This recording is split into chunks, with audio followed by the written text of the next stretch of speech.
This is the Comics Alternative Interviews, a conversation with Matt Kindt.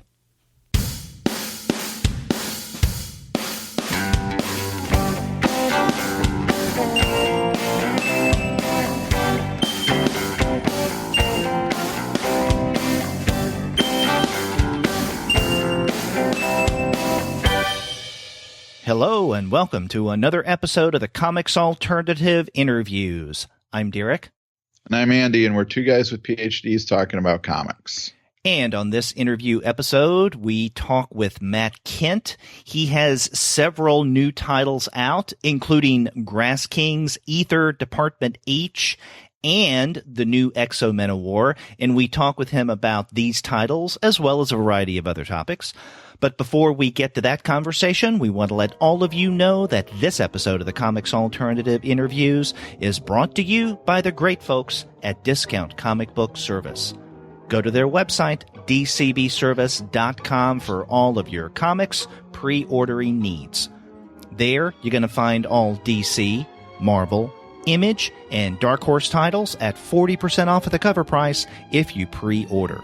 For all of the other publishers, you'll find that those discounts are 20 to 35% off of the cover price, and every single month you're going to find some incredible specials. Sometimes those specials could be as much as 45% off of the cover price, sometimes 50% off of the cover, but many times you can find discounts that are even more impressive than that.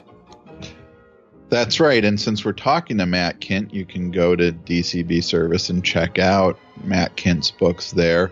They have right now all of the trades for Mind Management and Department H are 40% off from Dark Horse. And as we get into in the interview, the nearly 100 issues of Valiant Comics that he's produced so far have mostly been collected in trades that are available there as well. That's right. It's a veritable Matt Kindt wonderland at Discount Comic Book Service. Head over to their website, dcbservice.com, for all of your Matt Kindt ordering needs. And after you do get your titles there, please be sure to send them an email and tell them that the two guys with PhDs sent you. That's right. You know, Andy, I know you and I have been talking almost from the very beginning of this podcast back in 2012 about having Matt Kindt on the show. And I'm surprised that we haven't done this already. On the other hand, as many comics as this guy puts out, I'm sure he's just been so busy that we felt that we were, intruding upon his time to ask him to be on the show. Yeah, and it's always felt like, if we don't talk to him about this new project, he'll have a new project coming out next month. Or two or three. Yeah. Right. I mean, we mentioned this in the interview. This has to be one of the most prolific creators we've had on the Comics Alternative. I mean, just a quick rundown on some of the things that this guy has done. He did the various Pistol Whip stories. And then Super Spy, Two Sisters, Super Spy Lost Dossier, 3-Story, The Secret History of the Giant Man, Revolver, The Tooth, Mind Management, Red-Handed, Pastaways, Department H, Poppy, Ether, Grass Kings. You know, his Valiant stuff includes Bloodshot, Unity, Rye, The Valiant, Divinity, Ninjak, 4001 AD, Exo-Men War. He's done Marvel Knights Spider-Man for Marvel, and then with DC, Frankenstein, Agents of S.H.I.E.L.D., and Suicide Squad. And that's not all. Mm-hmm. I'm tired just listing his titles. Yeah. So this guy is very busy, and we had a great conversation on a variety of his titles and his time in comics, and I had a really good time. Yeah, this is a fun conversation, and we get into a lot of his stuff in addition to talking about what we start out with, the new series from Boom, Grass Kings. Mm-hmm. Well, let's go ahead and listen to our conversation now. Yep.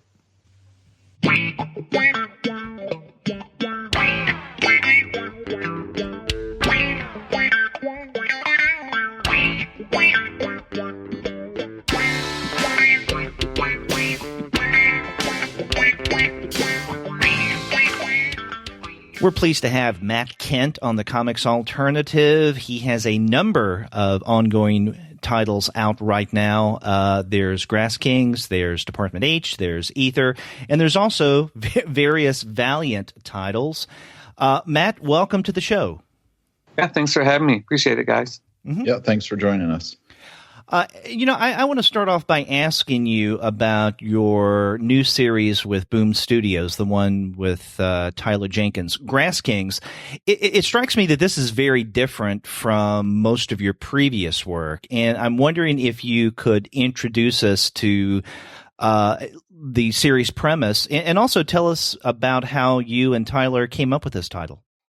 Yeah, it's interesting. It's the first project that I've ever worked on that started in the way it started, which was with an artist coming to me with an idea. Usually I'm the one trying to find an artist, and I've got too many ideas to draw, and so I'm looking for someone, and then Tyler came to me and he's like, "Hey, I got this idea, but it didn't have a lot of form or shape to it, and he had an idea, and I'll go ahead and give you the premise too, because as he was telling it to me, he's like, he had an idea of these three brothers that sort of start this little civilization, this little town, which is kind of like it sounded like when he was describing it, it was like a trailer park. And I was like, well, that sounds like something fancier than a trailer park. So it's something a little more than that. But they sort of live outside of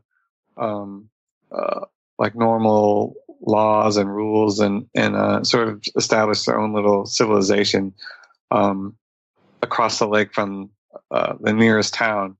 And in the town next door, they don't like it, because these guys are all living off the grid, and they don't follow the rules, and sort of they're sort of these renegades that sort of just put their houses together and start living there, and just want to be left alone.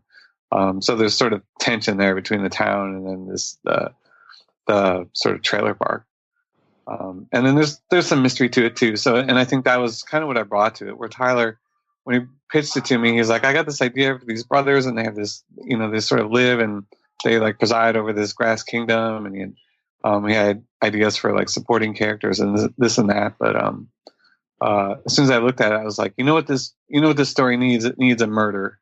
It needs a mystery, and I think that was kind of the thing that was missing. He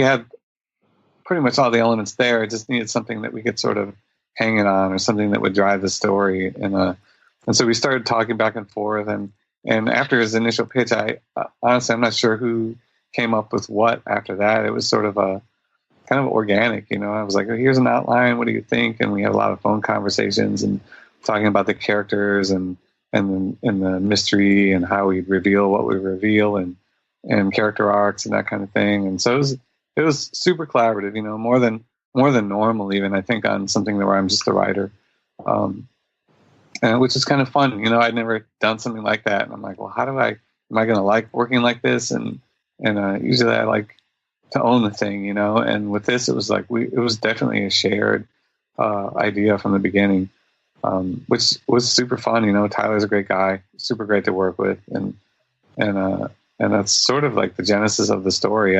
Which is a first for me, as long as I've been doing it. That was the first time I've ever had an artist come to me with something like that. So since Tyler came up with the original premise, and it's a gorgeous book, is there something in that subject that Tyler really wanted to draw, and in particular draw in the particular way, the way that this book looks? Yeah, for that part, we definitely, I approached it like I approach all books where I'm working with an artist, and my first question is always, what do you want to draw? What do you feel like drawing? And I think since he had sort of imagined this idea, he, like the location was key to him. Like he liked the trees and this and the sort of the wilderness they live in and that kind of thing. And the airplanes. He's like, I really want to draw this Sop with Camel. And I was like, I love airplanes, and what is it, Enemy Ace and all that. Like I have all those old comics. I'm like, oh, look, that's great. I got to figure out how we can write that into the story. So it does. We actually I figured out a way to incorporate it into the story. I think issue 3, the airplanes start showing up, and they're going to play a part in it later too. But honestly, that's how, like, when I'm writing and drawing something, a lot of times my ideas come from something I feel like drawing, which is a lot of times where the germ of an idea will come from. But yeah, so he, the airplane's in there. He was dying to draw that. And I'm like, I'm dying to write something with an airplane in it. So we figured that out. And then there'll be a lot of there's a lot of action. I think issue 4, everything starts to fall apart and blow up. And so that was another thing I think he was excited to do. Because, the subject matter seems to be really different from a lot of things that have defined your career so far. Now, the second issue came out, a week or two ago. And, I have a pretty good sense of what Grass King seems to be about now with these first 2 issues. And when I picked up the first issue, I have to say I was expecting maybe some espionage to be going on there, or crime, or even some heroics. But this is very different in that it's more of a realistic setting, and this is a type of story that you don't do that often. Yeah, it's interesting because usually when I'm thinking about story, I'm thinking about genre first. Because I'm a huge fan of all genre, like spies and crime and science fiction, that kind of thing. So usually I'm thinking about that first. I'm like, oh, what can I do? What kind of story idea can I do that is going to be science fiction or crime, But when Tyler brought this to me, I was like, oh, when he brought it to me, I was like, there's no genre here. I was like, and I think that's what I kind of liked about it. And at first it sort of, I stalled out on it. I was like, oh, well, I'm not really sure how to get my head around this. Like, how do it really is character driven in every way. And it's not like a really high concept, it's these people sort of living off the grid and sort of their relationships and everything. And I was like, I will deal with those kinds of things, but I do it the other way around, where I'm like, oh, let's do spies, but now let's have it character driven, and we'll have it really be about these people and their lives and these other things, but have sort of the genre be the hook, to get people in. And where this was kind of the opposite. It's like the genre is sort of nebulous, and there's a crime element in it, and there's going to be some killing in there, but that's almost incidental. It's the other way around now. I was actually happy. I was like so glad that people found the book and were excited to read a book that was, didn't have a lot of flashy, high concept stuff going on. It was just character driven and great art, and people were interested still. So it's proved me wrong, I guess. You don't need to have a spy on the cover to sell a book. Well, Matt, is there something timely about the subject matter? Here we have a family, these 3 brothers, Robert, Bruce, and Asher, who are attempting to live off of the grid. And, we're living in current times where there is this kind of, I don't know, how do I put this, and kind of an anti-government sensibility with a portion of the population, this lack of trust. And I'm wondering if this idea of yours and Tyler's grew out of anything, I guess, relatively contemporary when it comes to the cultural political zeitgeist.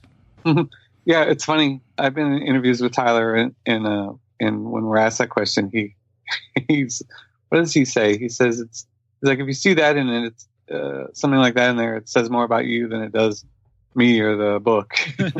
I was like, yeah, I wouldn't say it so, I wouldn't say it like that exactly, but I will say that, like, to me, like I'm writing, like I'm building a career on writing stories and making good comics.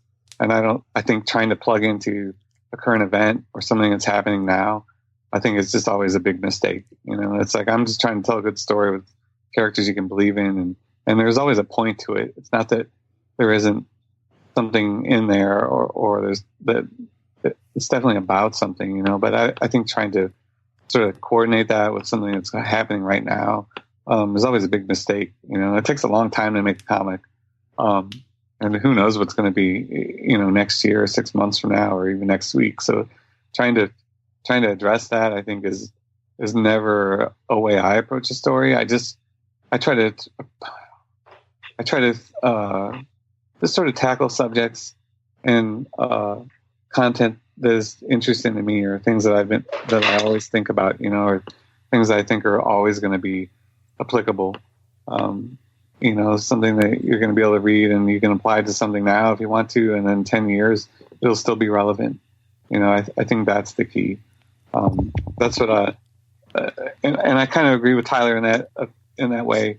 That's like the best stories to me are something where you can everybody gets a little something different out of it, depending on who you are, where you're coming from, and I remember reading an interview with J.R.R. Tolkien, and they had asked him, it's like, well, this is Lord of the Rings is an allegory for World War I, right? Because you were in the war and this and that. And he's like, what? He's like, no. What are you talking about? It's like, it's Lord of the Rings. He built this whole world and all this mythology and everything. And in a way, it was like when they asked him that, you could tell that it's like, it's so much more than that. Like I think you can't read that and not see some of that in there, or the inspiration or the influence, but it's about more than that, and I think to try to put a current event on any kind of story sort of sells it short a little bit. But.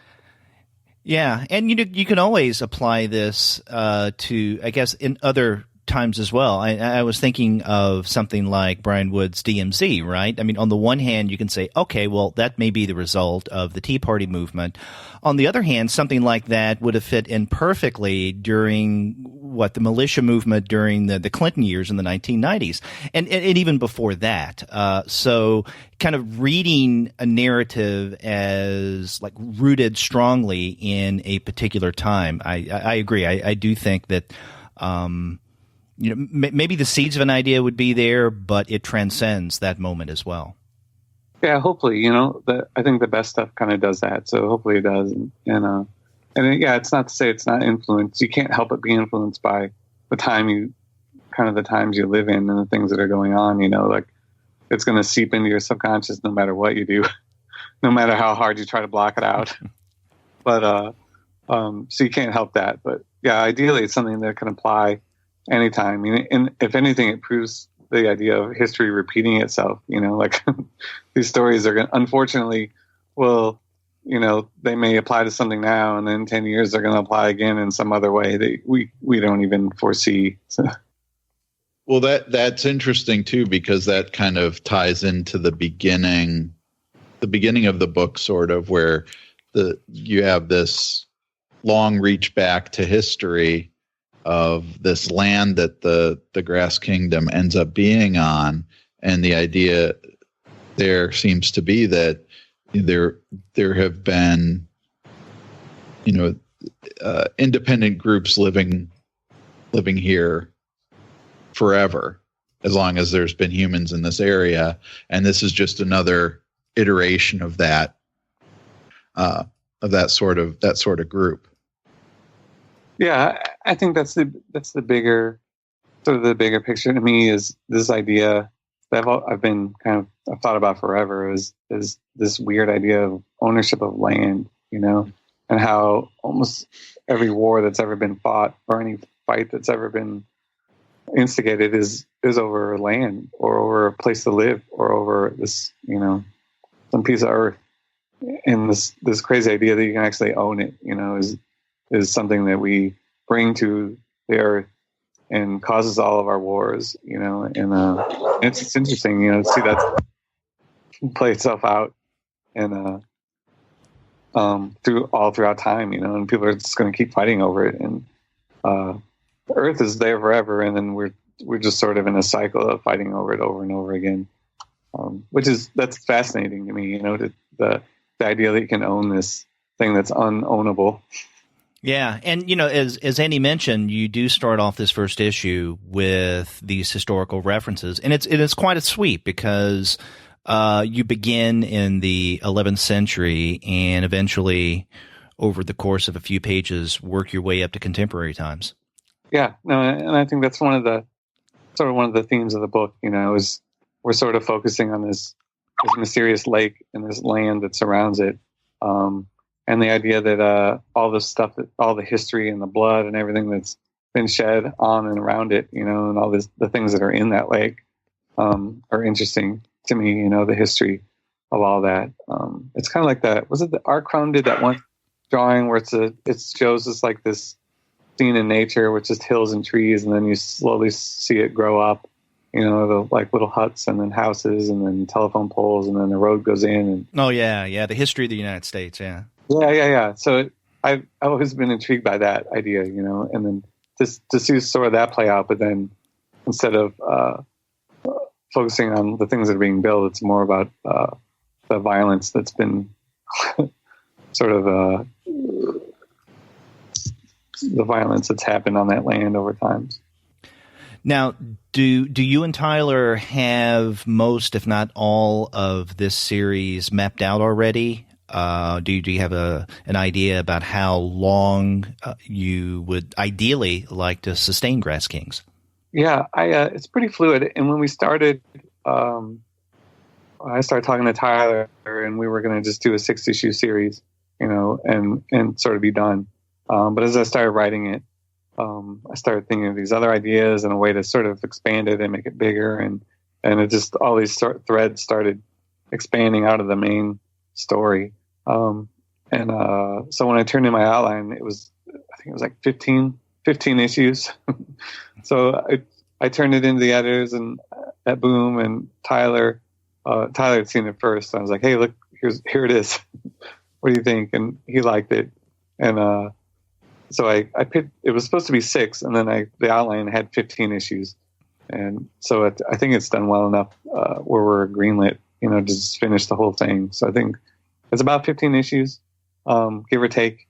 You know, I think I like not being nailed down completely to how long it's going to be, just because I like being able to have an idea or to cut something out if we need to cut something out that I think doesn't need it. But yeah, so probably about 15 issues to tell everything we wanted to tell, which is awesome. I got to thank everybody that bought the first couple issues, you know, because that was the key. You know, if nobody bought it or cared, then it's going to be 6 and we're done. So now we get to actually finish the whole thing. Great. That's interesting. You mentioned about not being tied down, because I wonder, I mean, not to transition yet into Department H, but the fact that you've kind of tied yourself down to the little scale that's running up the margin of the page, that turns blue with every issue. That's terrible. Don't notice that. Oh my gosh. Yeah, I publicly I've never said how long Department H is, and then I put that in there because I really wanted to have that design element in, so when the whole series is done, you can face the page edges out, and then it'll be like you'll see the water level go up on the edges. But then I was like, boy, that really locks you down. I swore after Mind Management, I think every interview I'm like, it's 36 issues. I got it all planned out, and then I'm done. I swore after that, I was like, I'm never doing that again. I'm never going to call my shot and then have to hit it. You know, I'm like, if I want to end early, I'll be able to end early if I don't have enough, you know, or if I need to go longer because I messed up the pacing, I can go longer. But yeah, I guess I never learned my lesson. You can always have the water level go back down again. Yeah, that's right. Yeah. Who's to say we can't just make the comic the next issue taller? That'd be great. Collectors will love that. You know, they don't fit in the bags and boards. Well, you know, now most of your work is through Dark Horse, but I wanted to ask you, in terms of Grass Kings, why Boom Studios? Is it because Tyler had worked for Boom before?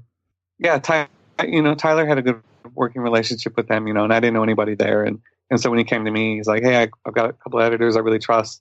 You know, they've been helping in," and I was like, "Well, okay, you know, let's see how it works." You know, I love Dark Horse, and I pretty much, they've been so good to me, and I've been able to have a home there for everything I do. But yeah, it was Tyler. You know, he had an existing relationship, and I was like, well, let's try it out. You know, and Boom has been great. I'll add that. The book, like I said, the book looks gorgeous, and not just Tyler's art, but the production design with the cover, harder stock covers and the paper and everything. It just it all ties together really well. Mm-hmm. Yeah, no, it's great. It's like all this stuff has to sort of come together.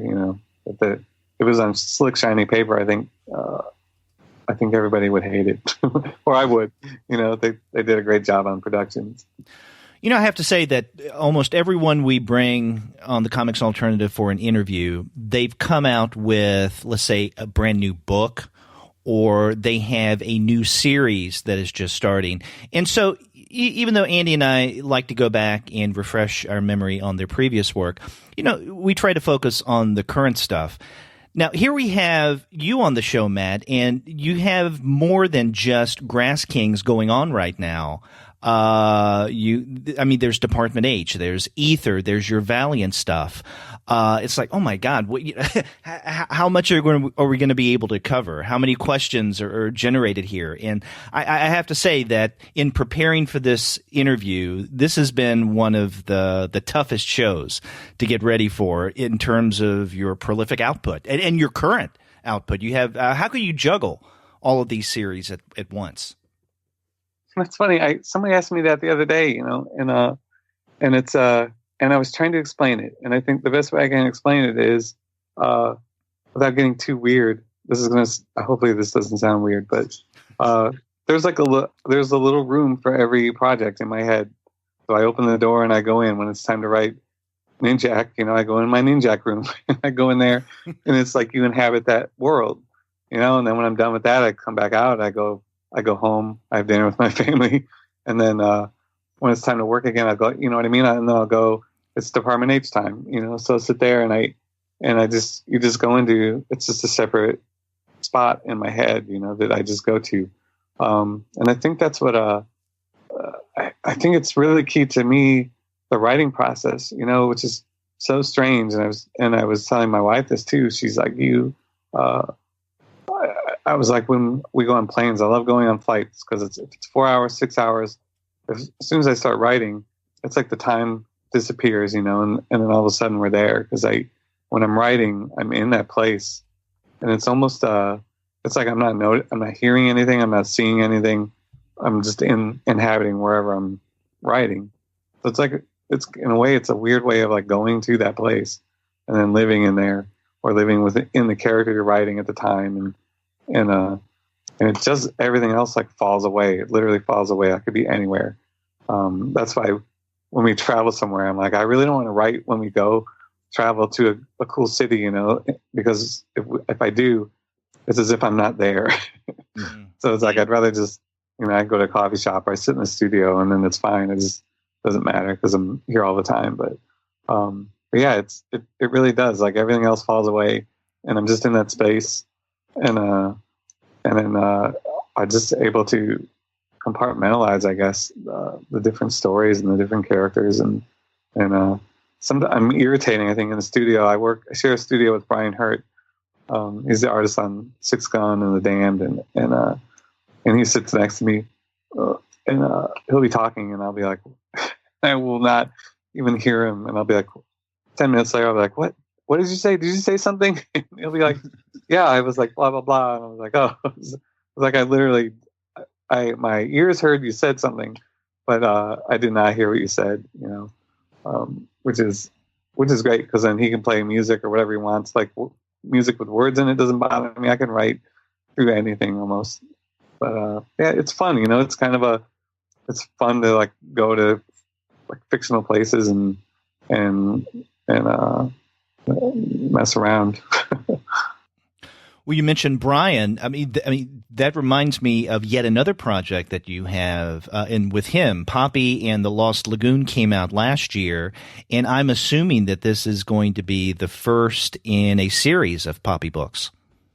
Yeah, that's the plan. We're trying to find little gaps in our schedule so we can do the next one, and yeah, we have a whole series of books planned out. So hopefully we'll get to that.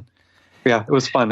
I think both of us realized we'd never done an all ages book, and we both wanted to, and I think when we started talking about that, my daughter was maybe like 7 or 8, and she's 13 now.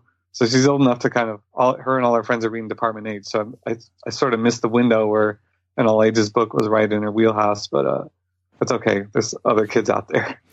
Well, that really is a fun book, Poppy and the Lost Lagoon, and it's something that I know that the co-hosts of our monthly Young Reader show discussed last year, and they loved it. Yeah, great. Yeah, it's fun. We have I tested on my daughter and then her friends, and they're a little bit older. They still like that there's like the little secret language in the back, and one of them, a letter in their language, and I think I got I've gotten a couple of fan mails with people writing those letters, in this language. I'm like, oh my gosh, now I got to translate this. That's what I get. It's the same with mind management. It was funny. I never got stranger mail than when I was doing mind management. People sent me the craziest stuff with secret messages and just subliminal things and art, and just trying to figure out what it was really tough.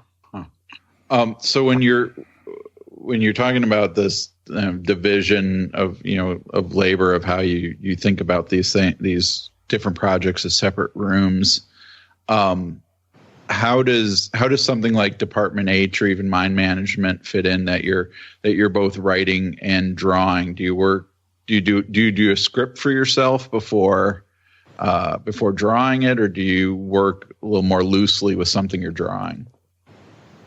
Yeah, I do. I write a full script, but it's not full in the same way that I would write for another artist. Since I'm drawing it, it's so much easier. It's almost like little reminders to myself, and I'll break it down into panels, but then that'll change when I start drawing it.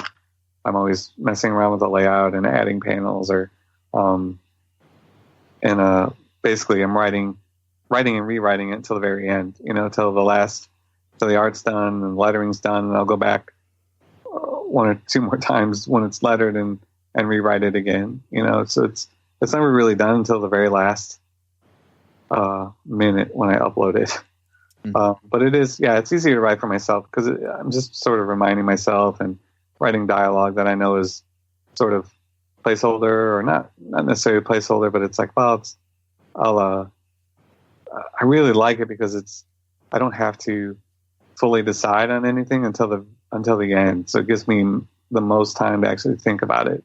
While I'm drawing it, I'm thinking about it and rewriting it. And then when I'm doing the production, I'm still thinking about it and rewriting it. And it really it's fun to do.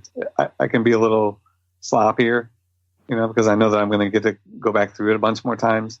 But if it's different than when I'm writing something and I'm handing it to an artist, I'm like, well, I'm not going to have to be able to let him redraw or ask him to redraw something because I got a different idea. I got to make sure my ideas are finished before I send it off, and then it's always if somebody's lettering something for me, they have the worst of it because I'm always going back through it one more time and take this out or add this, to the very last minute. So I think letterers are the unsung heroes. Well, Andy mentioned mind management, and I think for many readers, that is how they were introduced to you. And I mean, that series ran for a good while. It had 35 issues, and it had quite a following. You were telling us about some of the strange mail that you received during that time. Did you feel after finishing that series up a couple of years ago that it was almost daunting to try to come up with your next project, your next creator-owned project? Yeah, it was.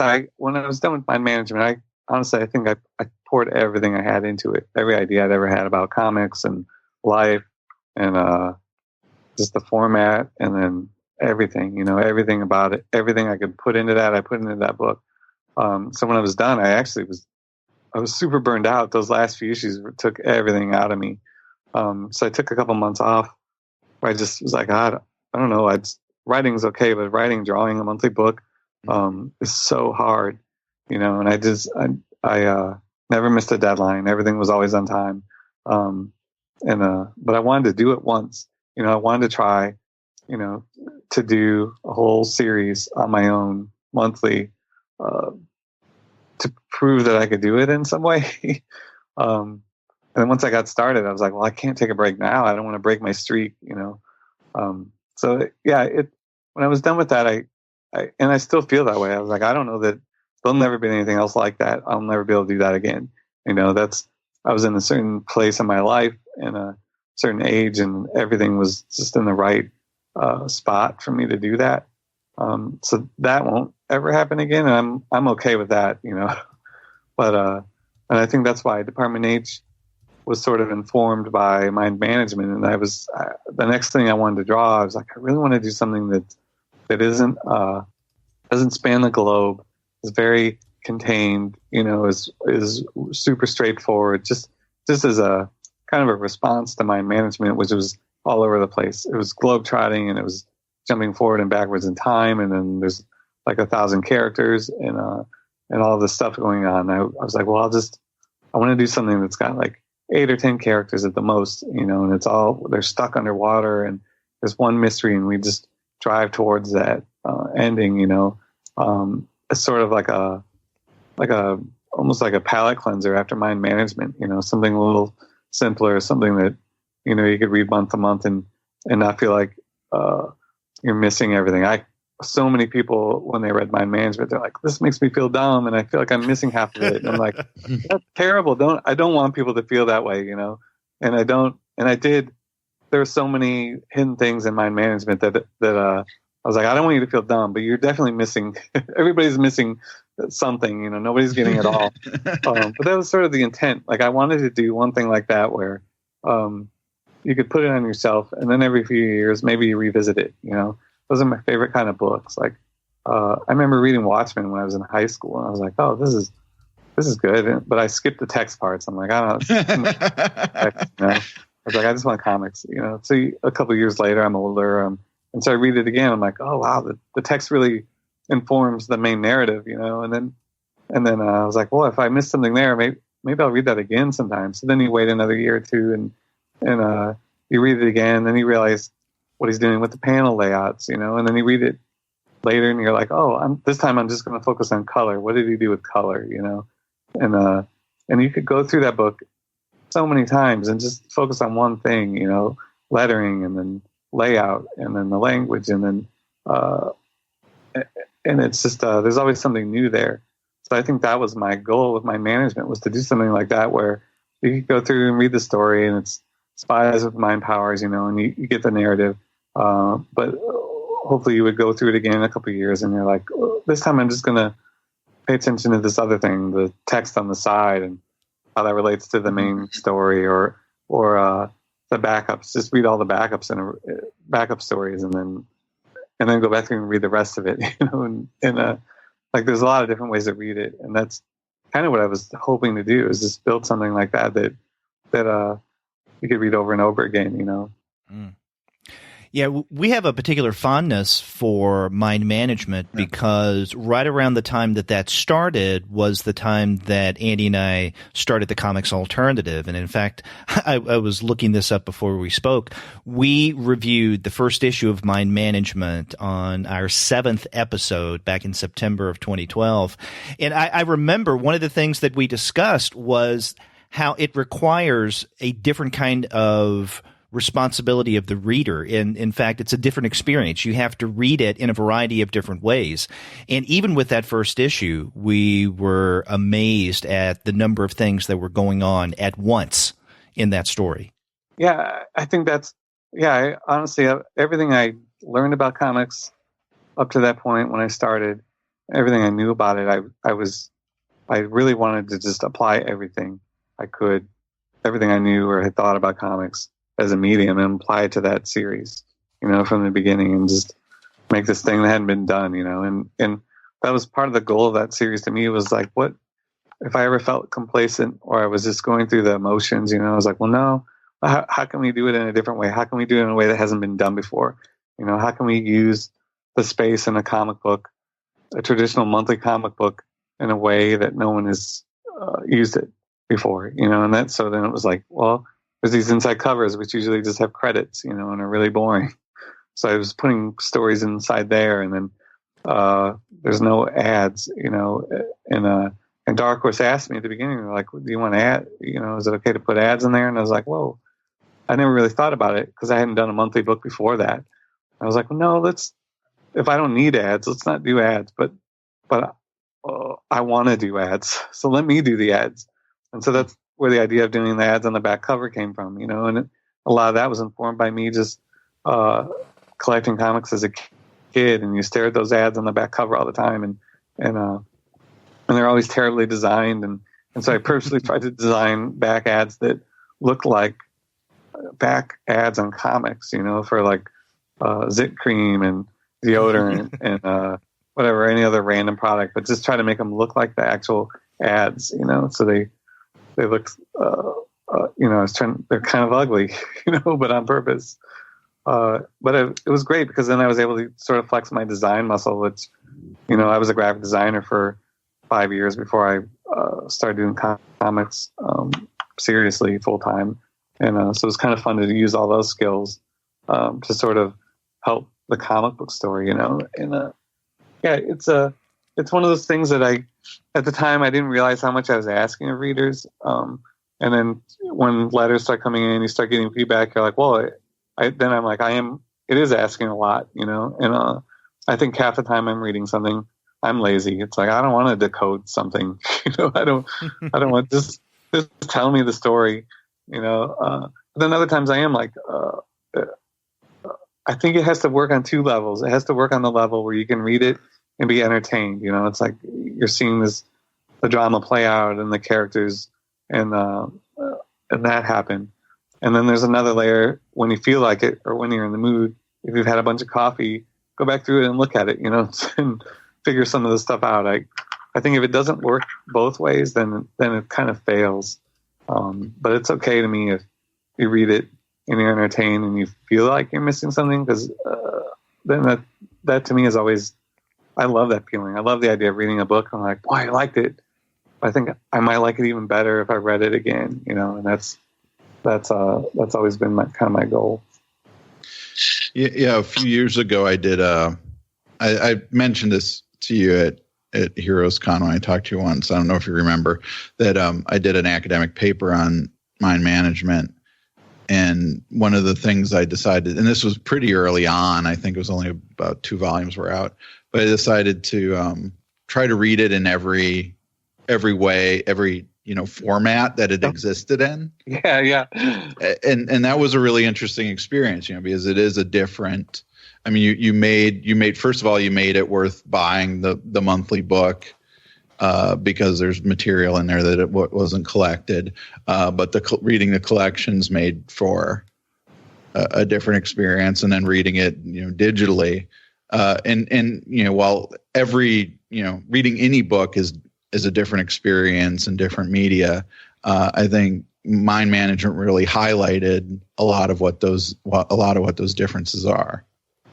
Yeah, no, that's good to hear, and it's I think it is one of those books that I'm just glad it's around. It'll be like if I'm known for one thing, I hope it's that. That, because I think I don't know if I always feel competitive with myself too. Like that question you had earlier, it's like what comes next after that? I'm like, I don't think. I always felt like I was trying to beat the book I did before, and now that I'm older and having done my management, I'm like, I don't know if I'm going to beat that one. I might be able to improve my art a little bit, but I don't think I'll be able to do something like that again. So now the challenge is, how do you sort of push the medium of comics forward in a different way, or push it in one different way rather than trying to push it in all the different ways at once, which I felt like I was kind of doing with that. Yeah, with mind management, I mean, it's such an ambitious work. If I were to teach just one of your titles, my first choice ideally would be mind management. The problem with that, though, it is a really long series. And so for something like that in a classroom, unless you have a class devoted to the works of Matt Kindt, may be a little too much for students. And one of the things that I found was and I don't want to call it a mind management light, but I do think that it does some of the things that you do in mind management, but in a more contained way, and that is Red Handed, The Fine Art of Strange Crimes, because that came out not too long after you started mind management, and that's another one that we reviewed on the Comics Alternative, and I'm just blown away by it. I've taught this before. I've used it in library reading clubs, and it works really well, and I try to emphasize those things that you do in Red Handed that you also do, but maybe in an enhanced way with mind management whenever I teach or discuss Red Handed. Yeah, that's interesting. I hadn't really thought about Red Handed in relation to mind management. Yeah, I see some of that. Yeah, it's interesting. Derek, do you light the book on fire too for your students when you teach it? Did I do that? Did I bring your book? Both of our books, yeah. Sorry, the title of my paper was "Why Did Matt Kindt Like My Book on Fire?" That's great. No, that's good. That's the eternal question that people are going to be always asking. What has been the reaction with other people when you burn their books? It was, when it first came out, it was so much fun. Because no one knew what I was doing. And now people come up and I don't know if there's videos online or word has kind of gotten out. So I'd say probably 1 out of 10 people maybe doesn't know what's going to happen before it happens. And so they're ready. Like I could tell if somebody's got their camera out while I'm signing it. I'm like, oh, you already know. You've taken all the fun out of it. But it's still fun. I still annoy my neighbors at conventions, with the smoky smell. But it's good. I think last time I signed it, I was in Barcelona a few weeks ago, and somebody brought one up, and I was like, "Oh, this is great," because I know he's never seen it happen. And then I started doing it, and then he looked away when I did it, and I was like, "Oh, you totally missed everything." He came back around, and his book is like smoldering. I'd already put it out. And he's like, "What happened?" Like, "Well, I burned your book." But I'm not sure how to say it in Spanish. Well, for our listeners who may not be aware, can you describe quickly what you do when someone gives you a copy of Red Handed to quote unquote sign?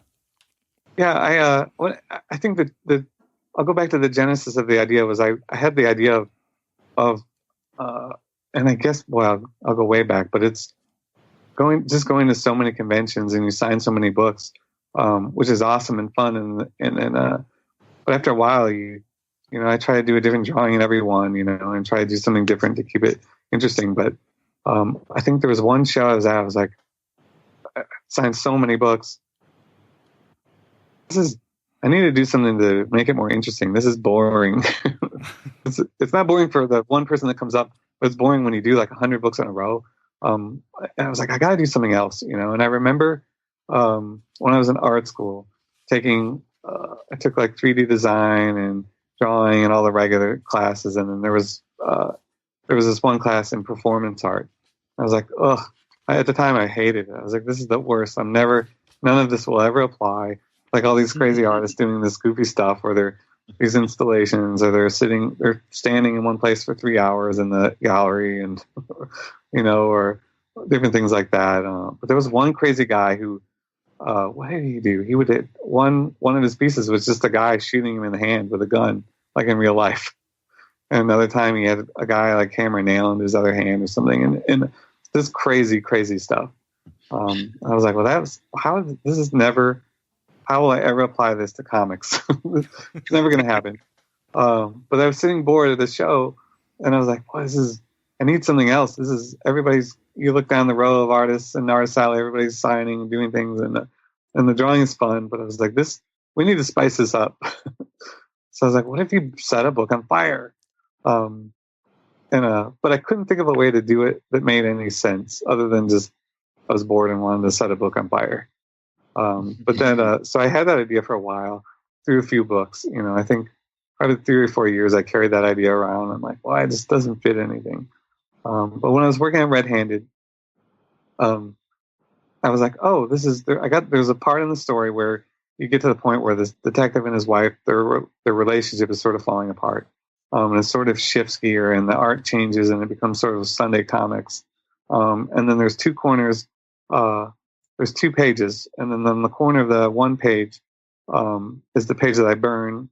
I burn a panel off of the book, burn a corner off, and it's and then when that page burns off, the corner behind it, when you look at the page behind it, the art on that page sort of fills in the gap.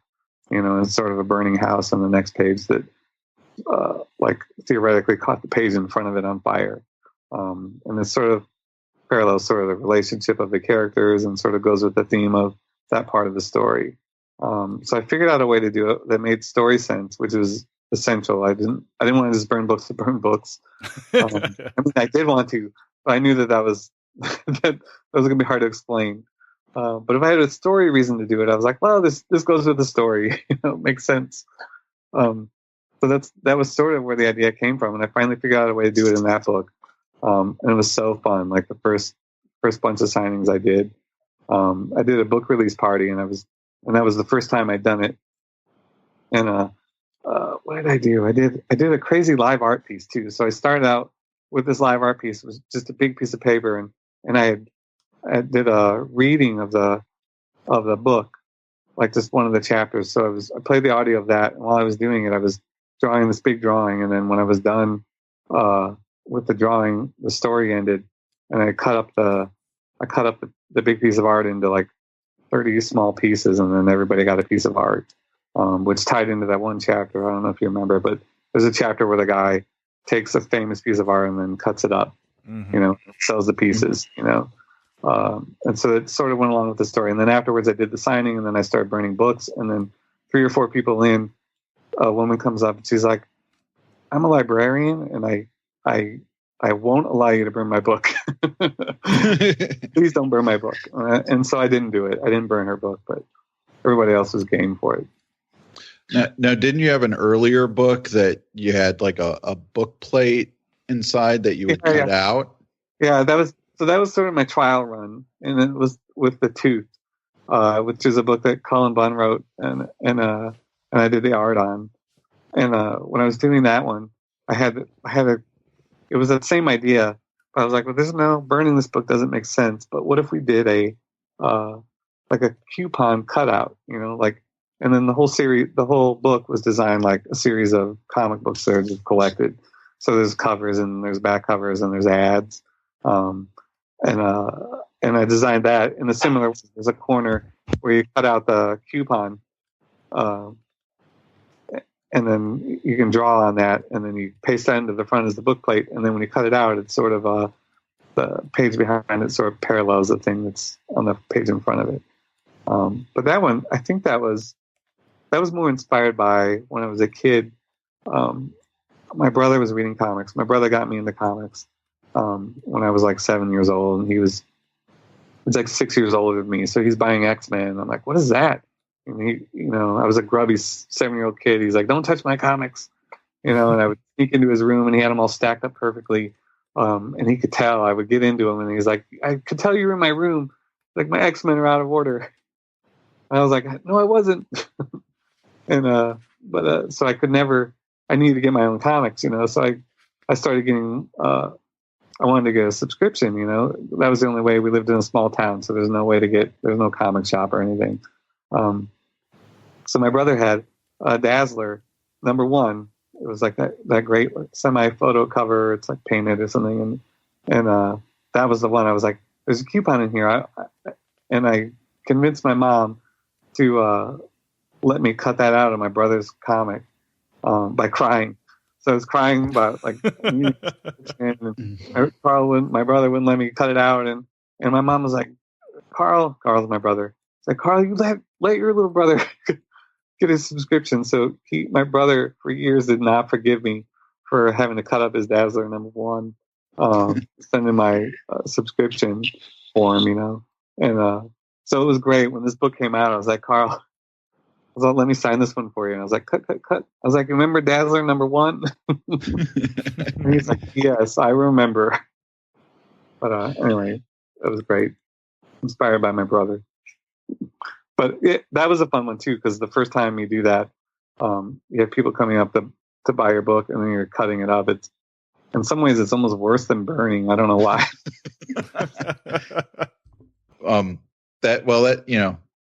The Dazzler #1 you could easily replace 1,000 times over with the number of those that are circulating. that didn't pan out as a collector's item. As a grown up, I think I replaced his issue. I was like, here you go.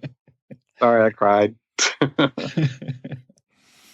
Well, another series that you have going on right now is one that you write, and then David Rubín does the illustration, and that's Ether. And I guess the first narrative arc of that has wrapped up. When can we expect what would it be, the 6th issue of Ether to come out? That series wrapped. I think it was 5 issues, right? I think the last series of this arc came out, and then the new series is going to start, I think, in the fall. I think we start. I don't know if it comes out in the fall or we start working on it. I have to look at my calendar. But yeah, we start that in the fall. But yeah, that was great. That was a series where I was just started Department H, and I had this other idea that I really wanted to do, and I was like, boy, and I gave it to my agent, and I was like, just sort of shop around and everything and see if anybody was interested in Dark Horse. Is like, well, we want to do it. I was like, well, I'm not ready to do it. I have Department H. I can't draw 2 books at once, so then I'll have to wait till Department H is done. But in the meantime, my editor was, introducing me to different artists for different projects, and it turned out David Rubín was available for Ether. And I was like, well, I was going to draw Ether, but then when David was available, I was like, well, I like his art better than mine. So I want David to draw it. Like, if he's willing to do it, I would love to have David do Ether. So we sent him the pitch, and he loved it. And I was just happy that he had heard of me. He was like, oh, I love Matt's work. I was like, oh, you've heard me. This is amazing, because I love your stuff. And so he had the original pitch, and I had done a bunch of sketches and everything of different characters, because I was intending to draw it, And so he sort of reimagined those and made them better.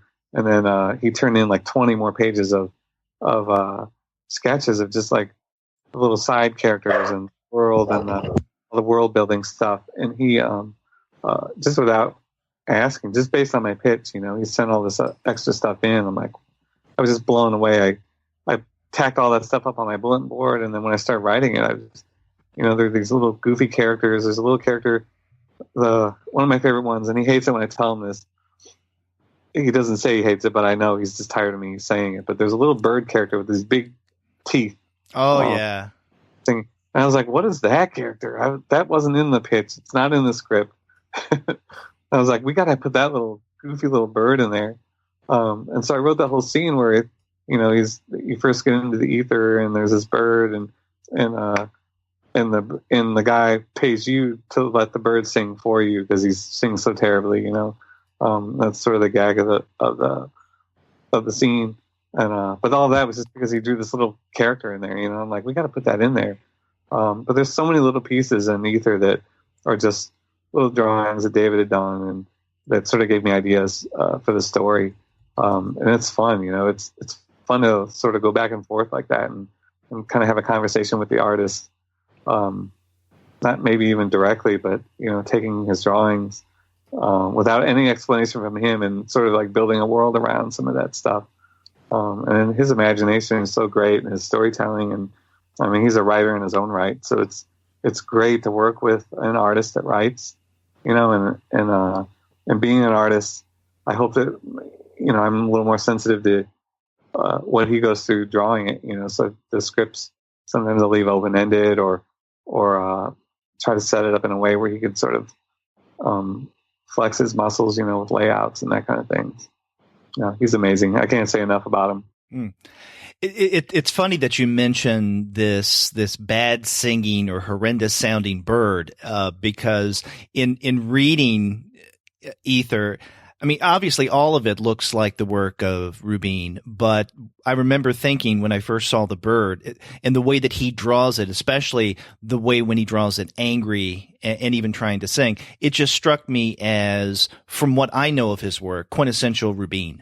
Yeah, no, it's great. You see those little things, and there's a little like gnome character that's later on that's on this bridge, the rope bridge, that they have to cross, and then they encounter this little gnome, and that's another character too that he honestly he threw in so many little things like that. I'm like, he was just, you could tell he was just having fun, like some artists like that where it's like this, he just loves to draw, and you could tell, and he just has so many ideas and visuals in his head. He's just trying to get out on paper. And who was it? Somebody, when I was in Barcelona, it was great. I got to meet him for the first time, and somebody was telling me, he's like, he's just a force of nature. And I was like, yeah, he really is, It's like there's just set him up and get out of his way. He's amazing, and he's so quick, and he does all the color and the lettering and everything. He can do it all. But it was funny. When we were signing, we did a signing in Barcelona, this convention, and so it's weird for me to sign with another artist because usually I'm sketching in the books, and signing it. And I was like, oh, I guess I shouldn't be. He's the artist. I shouldn't be sketching in him. But then I was like, hey, do you mind kind of doodling these too? And he's like, yeah. So I probably drew that little bird like 100 times. So you draw his drawing, and I draw that dumb little bird or whatever, and then singing something or doing something on his drawing and everything. And he pretended like he liked that. I'm not sure if he really did, but he was nice about it. Well, when did you first see Rubín's work? I think Hero, because Dark Horse had published the book Hero that he had done.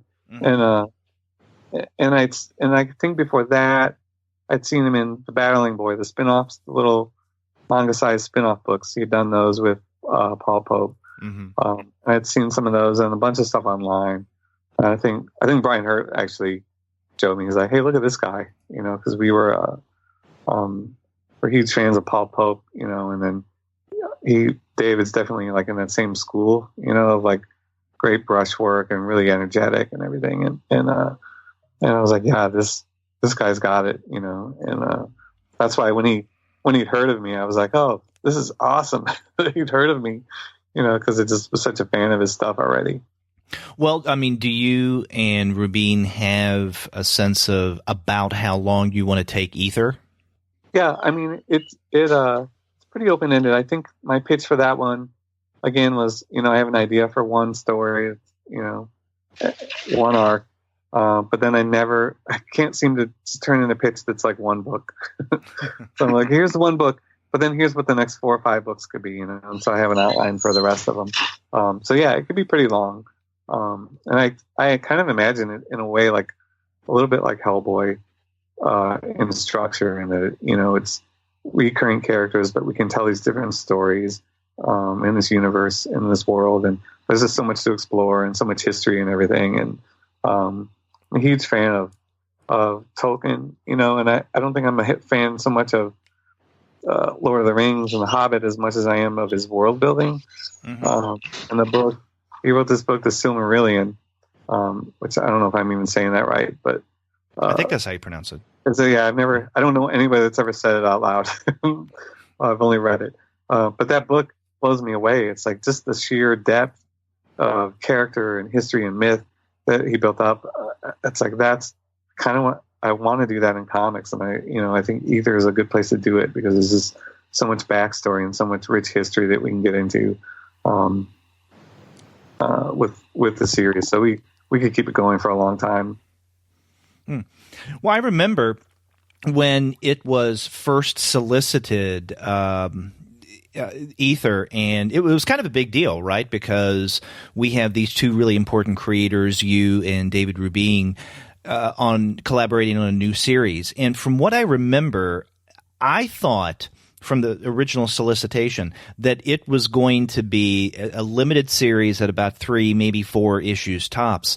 And then when we saw that there was going to be a 4th and 5th, and then a collection of the first volume, I wondered if maybe we had misread that original solicit. I mean, was Ether going to start off? Did it start off as a shorter work?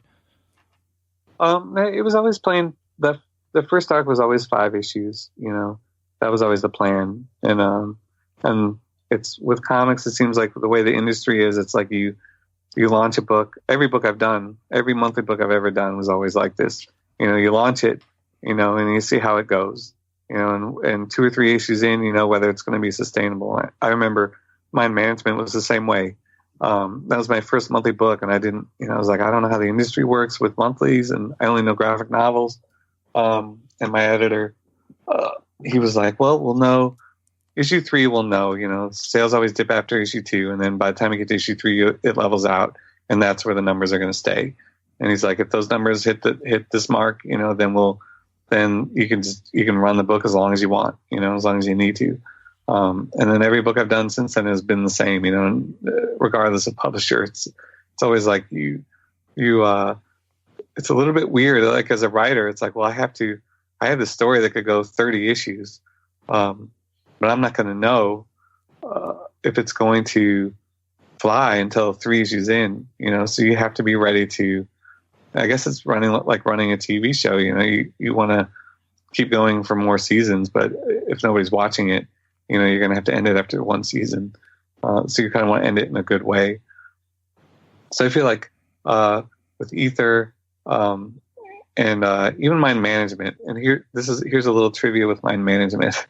So I knew that going in, like I wouldn't know till issue 3, but when issue 3 is coming out, that's when I'm drawing issue 6. Issue 6 had to be done. So I didn't know. I was working on issue 6 thinking that might be the last issue, because I didn't know the numbers yet. So I had a different ending for the 6th issue ready to go. It was all drawn, ready, in case it didn't, the sales weren't good or anything. And so it would just have a different ending and that's it. And then when I found out the numbers, I'm like, oh, good. I don't have to use this horrible ending that would have summed the whole 36 issues up in 6 issues. But if you look carefully in the end of issue 6, there's the last couple of pages, you can see there's like the pages sort of shift, they're a little crooked, and underneath are the original pencils for the original ending, which is different. So that's, to me, that's like my little nod to like the little pocket universe where Mind Management didn't sell and it only had 6 issues. But I like seeing that in there, and I think so. That's with Ether was the same way, and Grass Kings is similar. Where you hope it does well, but you plan for the worst. It's like, well, how can we? Is there a way out in 6 issues? And I think there's never a good way to do it. Mind Management would have been a terrible 6-issue series. Would have ended terribly. And I think Grass Kings. Probably the same. Grass Kings had a little bit more of a contained first arc, but then Ether again is like one of those where, like, I know in my mind that we have to plan for 1 arc and be done, but I just couldn't do it. I was like, you know what, forget it. I'm going to plant seeds in here that are going to be stuff will play out over 2, 3, 4 arcs, at least, and hopefully we'll get to it. Now, did that sort of plan work different with Department H? Were you kind of given more of a commitment to go longer on that? Yeah, I think with that one, that's funny. That conversation never came up. It probably was the same. I don't know what would have happened, but yeah, I think after Mind Management, they were pretty confident. It's a little bit less of a worry. That you're going to not hit the numbers and everything. And, but yeah, Department H definitely it has a finite run it has to get to. And there would have been no way to wrap it up in 6. So thank God people bought it. So with Pastaways that you did with Scott Collins, did you go into that thinking that this would be a shorter narrative?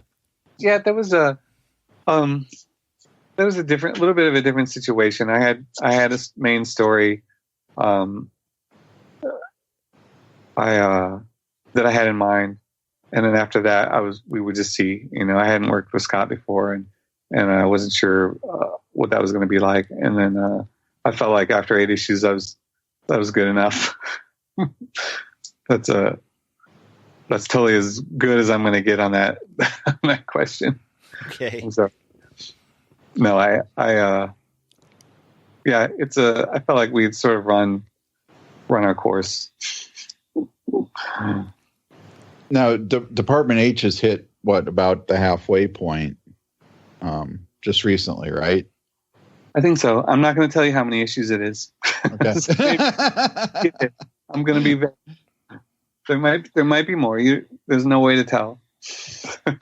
But yeah, we're probably around halfway.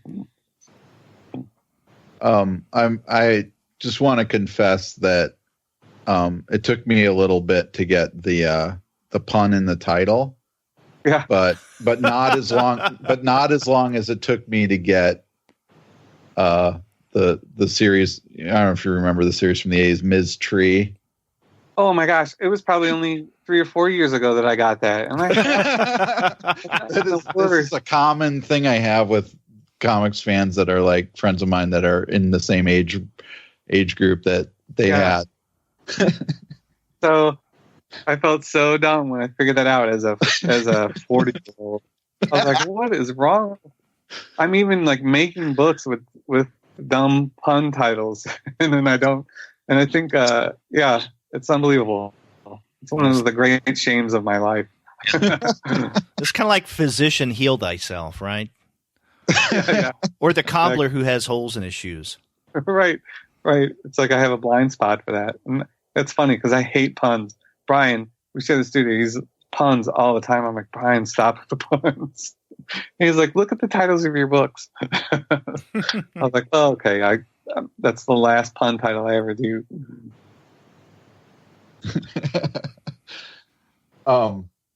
Okay, so I won't be asking you anymore about how long Department H is going to go. Yeah, that's good. But I've been also keeping up with your Valiant stuff, and it seemed like recently you're responsible for about half of Valiant's line. Is that about right? No, that's hyperbole.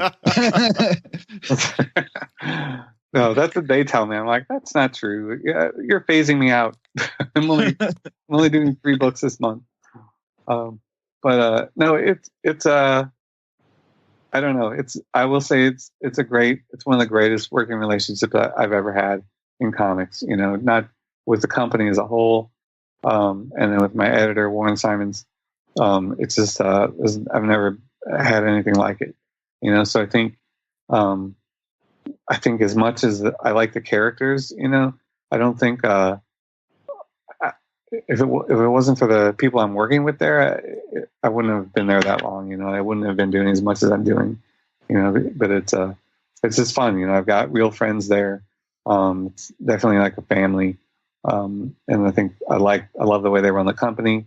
You know, and it's great. You know, if it wasn't fun, I'm in a super lucky point in my career where if it's not fun, I don't have to do it.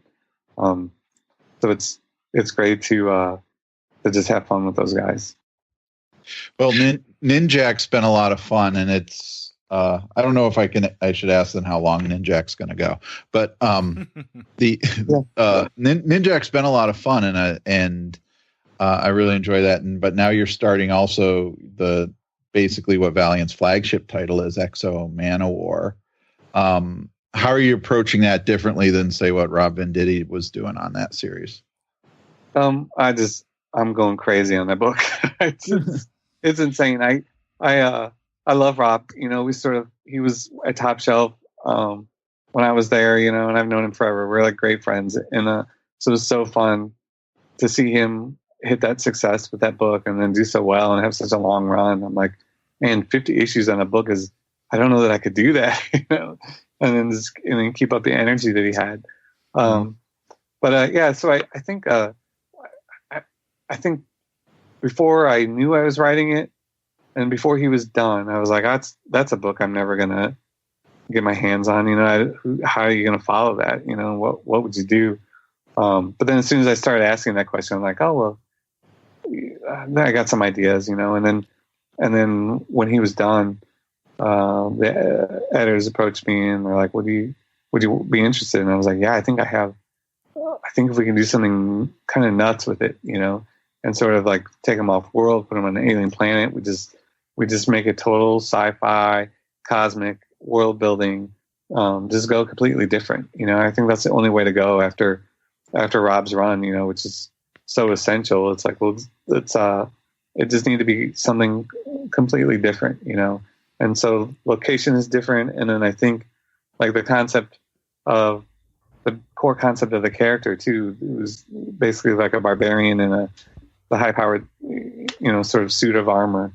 I think that, I wanted to put a twist on that. I think that's a relationship that was interesting to me, and the idea of pushing the armor,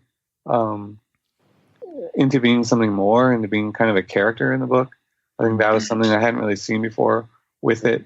And, there was a lot of potential there. And I think that was another way to sort of do something different, to make this like a different flavor of EXO, so you get that first run of EXO, which is like the essential, this is what he is, and then to me, I feel like I'm in stage 2 of that. It's like, here's this character, and you're familiar with, and now here's a twist on him, and here's how we can evolve him, and make him more interesting and add another layer. And so in a lot of ways, I feel like I get the more fun part of the character, because Rob had to do so much work just establishing who he was and just making the book a success. Now I can just sort of coast on his success, but then have fun sort of like twisting the character around and doing something different with it. I like what you said about treating the armor as a character, because that's kind of where you start from, where their relationship is kind of soured, and Eric is resistant to the idea of being connected to the armor anymore, right? Yeah. I think that was one of the interesting things with his character was, is he anything without the armor? What is he, just another guy like who's good at fighting? What makes him tick? And is he only cool because the armor's there? And I think I wanted to do that. Let's have an EXO book where Eric proves that he is the star of that series, and show the depth of his character and sort of like the complicated life he's had to lead. And I think making the armor a character was sort of a good way of making him a star, like he's not dependent on the armor, and I really wanted the first arc or two to sort of show that, it's like, here are his skills, here are his abilities without the armor, here's what he can do, and here's who he is, and then slowly sort of worm that armor back into his life, whether he likes it or not, it's coming back, just because the covers, yeah. But it's that idea of sort of like stripping everything away to get to the core of his character, and then bring this thing back, and then them having a different relationship. By the time the armor gets back, that relationship is going to be as interesting. Just him and the armor in a room is going to be as interesting as anything else they do. Well, tell us a little bit about how you came to Valiant. Yeah, it was funny. I just done a bunch of stuff for Marvel and DC, and honestly, I was a little bit burned out on work for hire stuff. I was like, I'm just going to focus on, what was I doing? I guess I was doing mind management at the time. I was like, that was taking a lot out of me. So I was like, well, I'll just plug away on mind management and work on a few other side projects. And then my brother called me up, and I had this same phone call with my brother in the 90s, and he called me up, and I was like, hey, I'm burned out on superhero comics, and I don't know what X-Men was doing at the time, but I was going into college, and I'm like, I'm kind of tired of superheroes as a genre, and then my brother called me up. He's like, no, read this book Harbinger came out. You got to read it. It's really good. Like, it's all story driven, and the characters, you're going to love it. And so I picked Harbinger up, and Jack and Bloodshot, a couple others. And I was like, oh, these are pretty good. This is in the 90s. I was like, maybe I don't hate superhero books. I think I just hated where superhero books were going at the time, and I was wanting more story, and I was sort of growing up and sort of evolving my tastes, and I was like, well, good art in a comic is great, but it's not a great comic, and I started to realize, that a great comic has great art, but the story has to be good. If the story's no good, then the art doesn't mean anything. And it's the same thing the other way around. If you have a great story and the art drags it down, it just doesn't work. And that's to me the magic of comics, is that, you see this argument play out on Twitter and online everywhere. People are like, you can't have a comic without art, and you can't have the comic without the writing either. And people go back and forth. I'm like, you can't have a good comic without both of those being good. It doesn't matter. You have to have them both. And so I think that's where I was, when I first discovered Valiant. Then, Valiant went away and I started actually working in comics. And then the irony of working in comics is you have less time to read them. I have more comics right now. I own more than I've ever owned in my life. But I read less comics than I've ever read in my life, just because there's no time. I'm just so busy making them. So I didn't know Valiant had even come back. And then my brother called me up. This is, I guess, a year into Valiant return, and he called me up and he's like, hey, Valiant's back. I was like, they are? I was like, I feel like I should know this. I'm in the industry, but I should be paying more attention. And he's like, yeah, you should pick some up, So, and now there's with my iPad, I'm like, I'll download some right now, So I downloaded Bloodshot and I was reading that, and I was like, oh, this is really good, and it's super violent, and it was, there's pages that were just making me laugh about how over the top they were, and then 4 or 5 issues in, I'm like, oh, where's it going to go with this, Like, Bloodshot was an interesting character because he's sort of a blank slate. You don't know his history, and back then he didn't, and I was like, wow.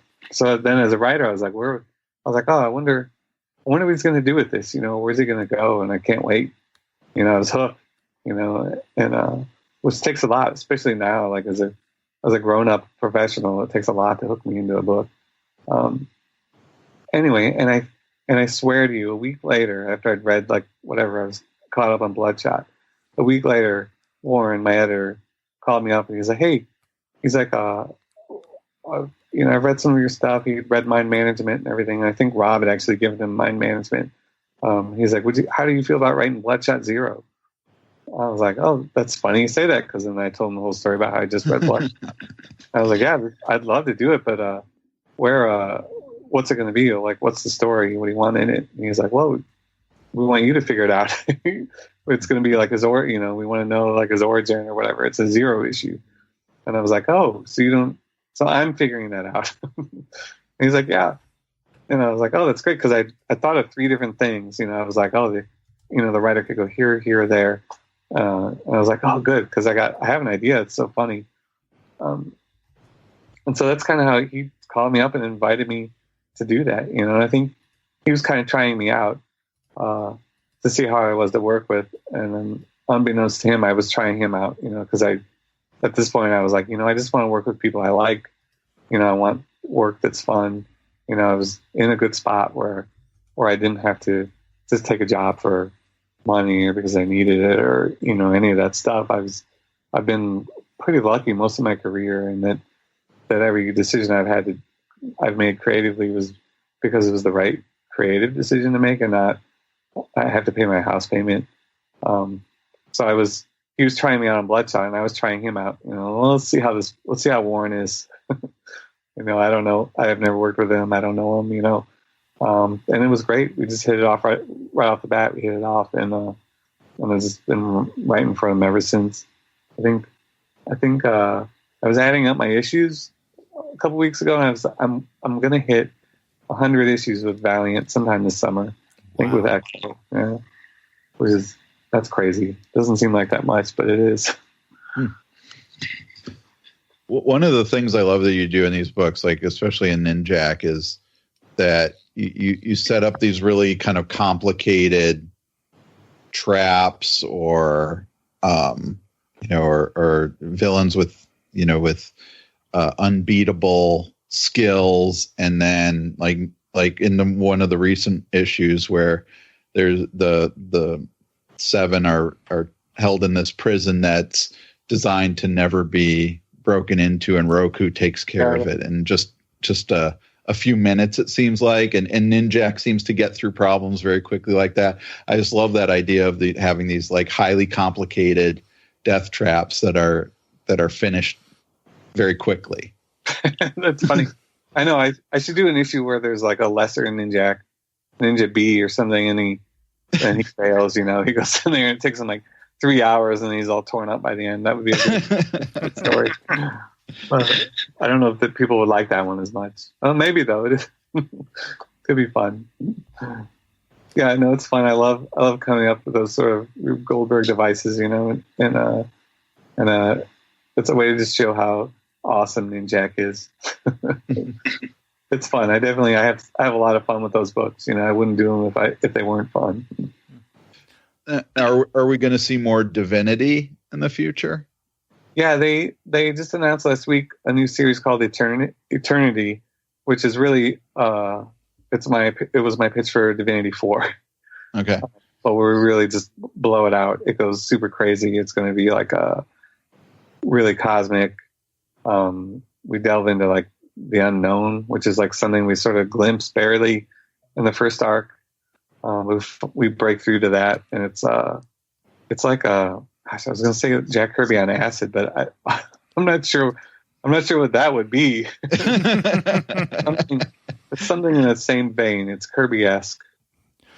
Well, you mentioned when you were talking about Ninjak, some of those Rube Goldberg-esque effects that you like to play around with. And it reminded me of a lot of things we see not only in Mind Management, but also in some of your earliest work, the Super Spy stories.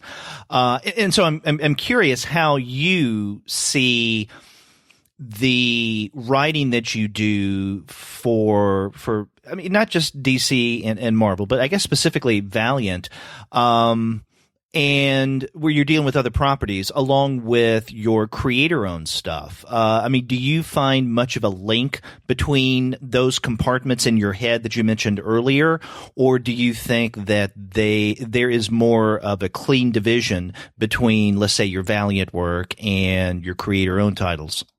Yeah, I think if I was gonna describe it, I guess I would say there's three houses, and there's the Marvel house, the DC house, the Valiant house, and then the rest of my brain is creator-owned.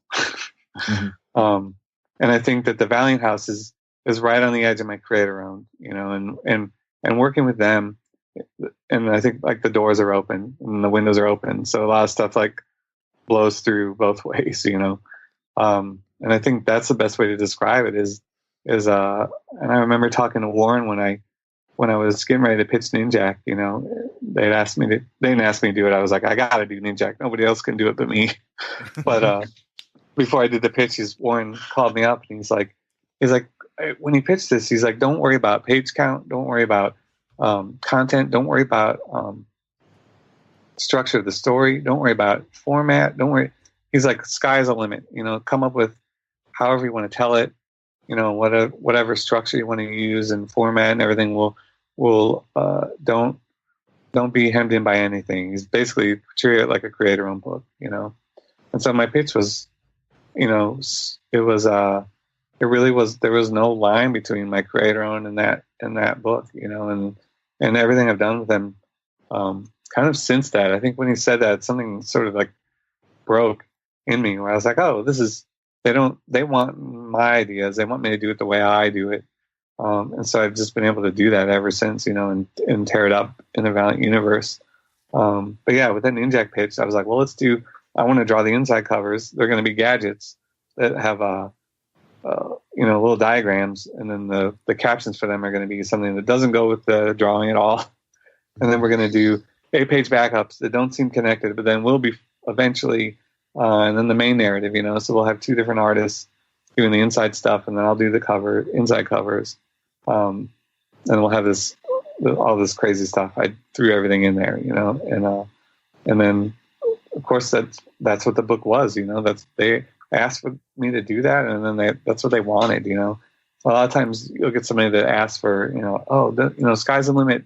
Don't rein yourself in at all. And then when you do that, they're like, oh, well, whoa.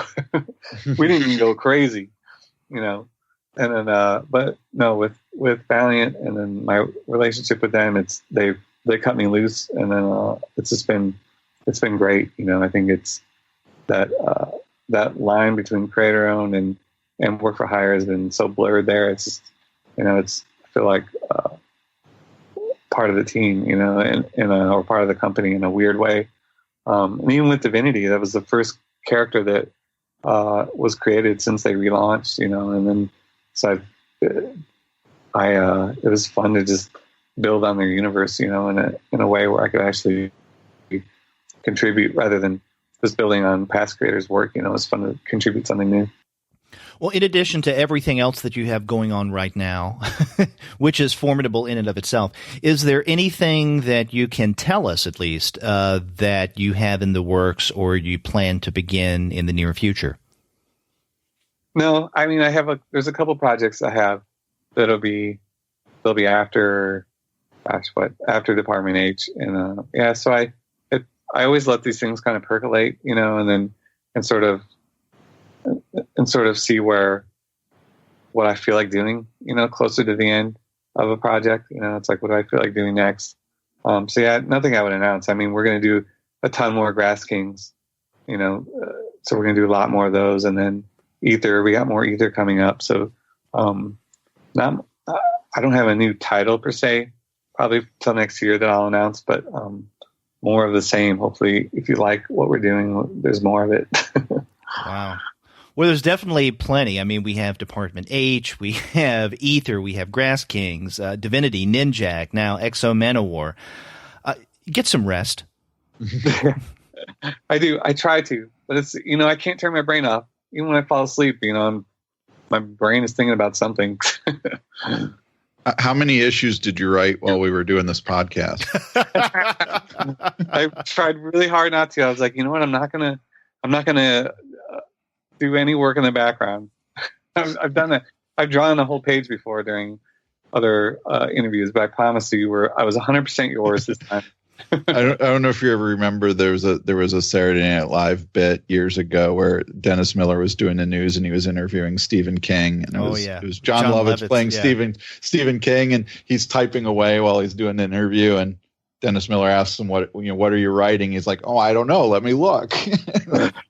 It's like, oh, it looks like it's about a dog and a kid that starts fires. That's great. No, I'm pretty good at compartmentalizing, but I don't think I'm that good. I can draw and talk, but I can't write and talk. Well, so it won't be for the record. Once we cut the microphone off in this interview, you can tell us what you actually were writing or drawing during the interview, and then at least Andy and I will know that, hey, this has a genesis when you were talking to us. Yeah, that's great. Well, Matt, we want to thank you for being on the Comics Alternative. This was definitely a long time in coming, but we had a great time, and we hope to have you back on in the not-too-distant future. Yeah, thanks, guys. I really appreciate it, and thanks for taking all the time.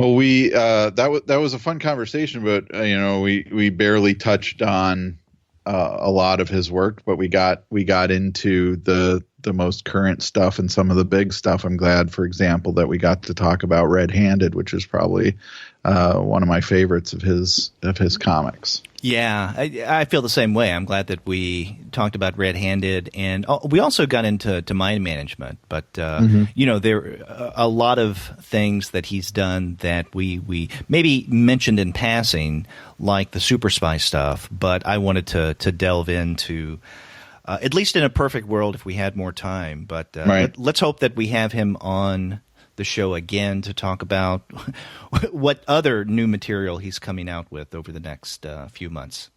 Yeah, exactly. Yeah. So, yeah, thanks to Matt once again for taking the time and being on the Comics Alternative.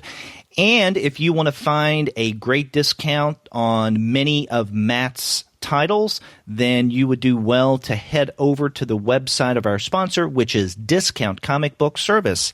If you go to dcbservice.com, you'll find a variety of Matt Kindt titles, both the creator-owned and the stuff that he's done for like Valiant and DC, for really deep discounts, as Andy pointed out at the top of the show. That's dcbservice.com.